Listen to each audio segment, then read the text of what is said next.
go from here? You don't sound sincere. This is Banderacon, and, well, hell, this seems like it's going to be fun, so I'm going to keep going with this. Basically, Gray is currently picking the topics for what I'm going to go on each video, and he said, talk about Final Fantasy and JRPGs. And he wanted me to talk about Final Fantasy VII, but I didn't have the heart to tell him. I have never actually done a playthrough of it, and I'll tell you why. So, I picked up Final Fantasy VIII, I think, in 2000. When I was like 10, or maybe a little later, I don't know. I remember it was in like secondary school, and the thing is, I absolutely sucked at it. And I know, how do you suck at an RPG game? Well, anyone who's played Final Fantasy VIII will tell you there's a whole system about like junctioning guardians before you can even actually do anything in the game. Now, once I found that out, it was a lot of fun. Now, the problem is so much shame. I basically lost touch with reality. And I kind of descended into that level of complete break with reality in regards to Final Fantasy VIII. Like, it became something between a religion and a walking delusion for me. I'm not even going to go into half the shit I thought was going to happen when I finished that game. Like, complete break with reality. The irony is, the thing that actually saved me, I think, is my own laziness, because the thing is, I never actually finished it. I managed to completely bumblefuck my way through the entire game, and when it came to the last set of bosses, I was so painfully underleveled, I just couldn't win. And I didn't know a way to go back to grind for levels, so I actually, at my friend's house, I used like a game loader to like basically level my characters to 100, and follow me here, it completely fucked me. Because I was so invested and it felt like cheating, and I felt dirty that I cheated in this way, and it kind of took the varnish, took the shine off of this lovely little cocoon of madness that I'd wrapped myself up in, and eventually I grew up. And I'm saying this about the time I kind of really gave up on it was another 6 years later when I turned 18, so I'm thinking between the ages like 12ish. But the thing is, I really thought about it, and Final Fantasy doesn't get a lot of leeway now, but I think I know why. Take the main protagonist of Final Fantasy VIII. He is a puling 17-year-old emo douche hat. But that's the thing. When you are younger than that, and even at the same age at 17, you don't really know what you're about. And especially when you're that age, it's kind of affirming and amazing to see someone who is not just like that, he's like you, but he's like you and more badass. And he can flip shit, and he swings a gun sword around, and he gets a beautiful girlfriend, and what have you. It's affirming. It feels right. It's kind of like someone's going through this with me. This is what it's like. This is exactly how it is, but with age, you find out exactly how much of a dickhole this guy is. It's something I ascribe to Final Fantasy VII, but I actually ascribe the people who wrote Final Fantasy VII to have some decent plot writing skills. Maybe not.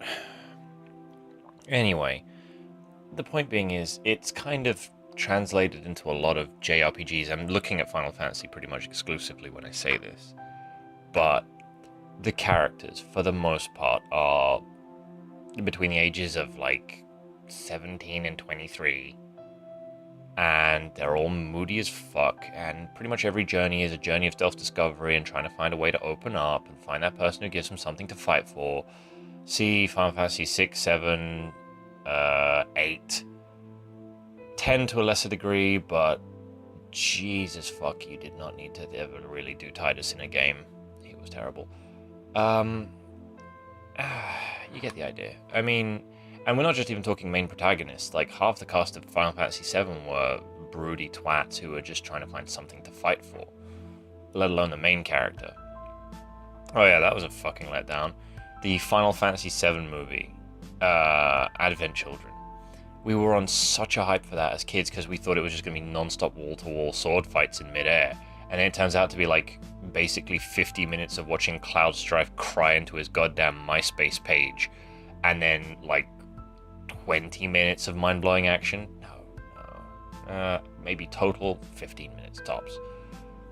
Actually, little tangent. I actually saw Final Fantasy Spirits Within in the cinema with my mom whenever the fuck it came out. And this is a problem.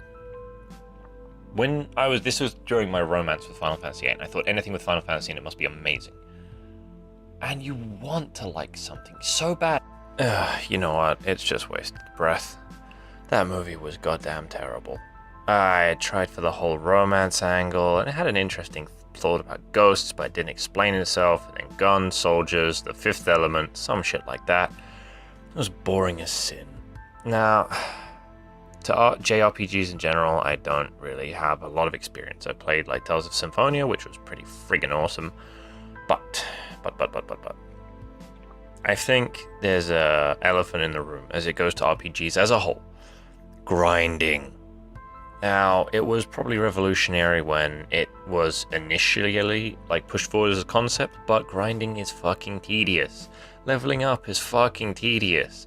I mean, in MMORPGs it might have a point, it's kind of a point of respect that you spent the time to level up your character, but in a story-driven game, or what should be a story-driven game, having to grind for levels is fucking repetitive. I mean, you can have so many better ways of like organically having your character level up. I remember, dragon-based RPG, Drakengard? No, that was terrible. Legend of Dragoon. Basically, your character would learn moves by doing them over and over again, and you could gain better combos. It was actually one of the better initial RPGs.